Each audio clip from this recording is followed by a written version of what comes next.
आषाढ एकादशी आता जवळ येत चालली आहे. पंढरपूरच्या वारीची संपूर्ण शेवटच्या टप्प्यामध्ये मार्गक्रमण सुरू आहे.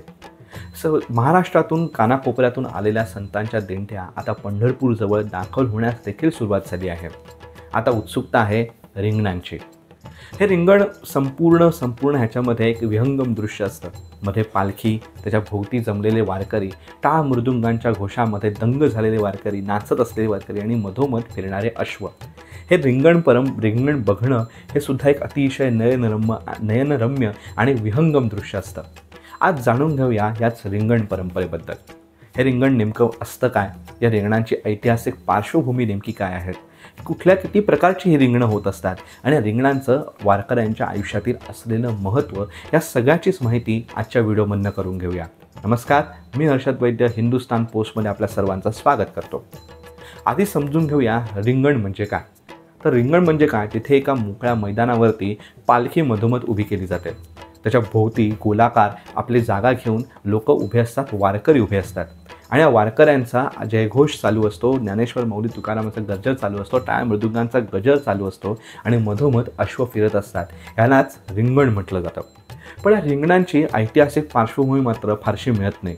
ह्याच्याबद्दल नेमकी ही परंपरा सुरू कधी झाली ह्याच्याबद्दलही निश्चित उल्लेख आपल्याला मिळत नाही.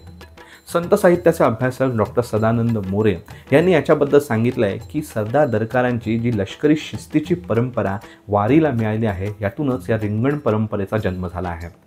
अशी रिंगणं किती होतात? तर संत ज्ञानेश्वर आणि संत तुकाराम यांच्या पालखींमध्ये ही रिंगणं होतात. ही रिंगणं दोन प्रकारची असतात. एक उभं रिंगण आणि एक आडवं रिंगण. आता उभं रिंगण म्हणजे काय? तर जिथे रिंगण करायचं असतं तिथे वारीची मधली पालखी उभी केली जाते. त्याच्या भोवती दोन ओळींमध्ये वारकरी उभे असतात आणि वारीची पालखी पुढे गेली की हे वारकरी त्या पालखीबरोबर काही अंतर चालत जातात. ह्यालाच उभं रिंगण म्हणतात. तर आडवं रिंगण म्हणजे काय? तर साधारणतः आपल्याला जे बघायला मिळतं ते मधोमध पालखी उभी असते, तिच्या भोवती आपापली जागा घेऊन वारकरी उभे असतात, टाळ मृदुंगांचा जयघोष चालू असतो आणि मधून दोन अश्व धावतात. त्यातल्या पहिल्या अश्वावरती पताका घेतलेला स्वार बसलेला असतो, तर दुसऱ्या अश्वावरती प्रत्यक्ष संत महाराजच बसलेले आहेत, अशी सगळ्या वारकऱ्यांची भावना असते. त्यामुळे हा जो दुसरा अश्व आहे तो ज्या ठिकाणाहून धावत जातो तिथली माती वारकरी कपाळी धारण करतात. ही ह्या वारीची एक सगळ्यात महत्त्वाची परंपरा आहे. संत ज्ञानेश्वर आणि संत तुकाराम यांच्या पालखी सोहळ्यामध्ये ही रिंगणं होत असतात. तर संत ज्ञानेश्वरांची जी पालखी आहे तिची सगळी रिंगणांची परंपरा कुठे कुठे होतात?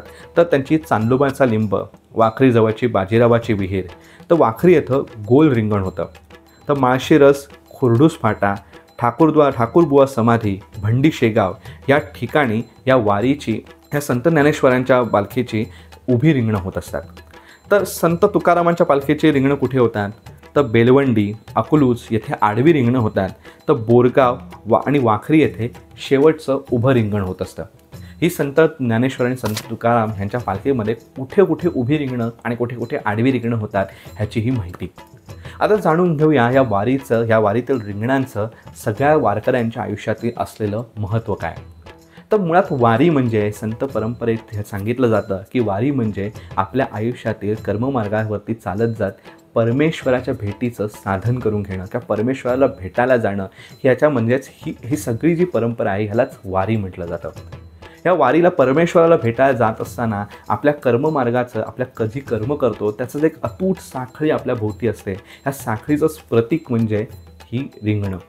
आणि या रिंगणांमध्ये आपल्या सगळ्या कर्मभोगाची साखळी जी आपल्या भोवती घट्ट बसलेली आहे, ह्या वारीतनं ह्याच्याबरोबर आपल्याबरोबर परमेश्वर उभा आहे. परमेश्वर या अश्वांच्या भोवतीने, अश्वांच्या मार्गाने आपल्याला मार्गच दाखवतोय की काय, अशी ज्या वारकऱ्यांची भावना असते.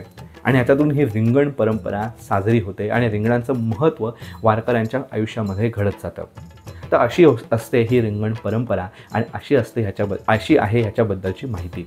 ही माहिती तुम्हाला कशी वाटली हे कमेंट बॉक्समध्ये आम्हाला नक्की सांगा. आणि असेच माहितीपूर्ण व्हिडिओज बघण्यासाठी हिंदुस्तान पोस्टच्या यूट्यूब चॅनलला सबस्क्राईब करा आणि फेसबुक पेजला फॉलो करायला विसरू नका. धन्यवाद.